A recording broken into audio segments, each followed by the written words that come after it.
তো হ্যালো বন্ধুরা, আমি আবার এসে গেছি একটা ইম্পর্টেন্ট টপিক নিয়ে। আমাদের শাহরুখ খান সাহেব, বলিউডের বাদশাহ, তিনি একটি নতুন ফিল্ম লঞ্চ করছেন। তার নাম হচ্ছে কিং, যাকে বলা হয় ডন 2.0। কিং সিনেমাটা ডিরেক্ট করবেন আমাদের বলিউড খ্যাত সুজয় ঘোষ, আর প্রডিউস করবেন আমাদের পাঠানের যে ডিরেক্টর ছিলেন আমাদের সিদ্ধার্থ আনন্দ। কিন্তু তিনি পয়সা লাগাবেন, কিন্তু অ্যাকশনের ডিপার্টমেন্ট কিন্তু তার। আর এই সিনেমাটি প্রায় 200 কোটি বাজেট দিয়ে তৈরি হচ্ছে।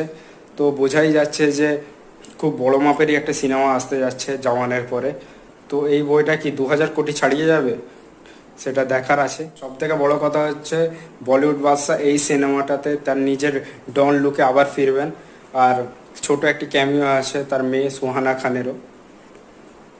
তো যারা শাহরুখ খানের ডন সিনেমাটা আবার দেখার জন্য মানে অনেক দিন ধরে অপেক্ষা করছে, তো তাদের জন্য ডন তো আসছে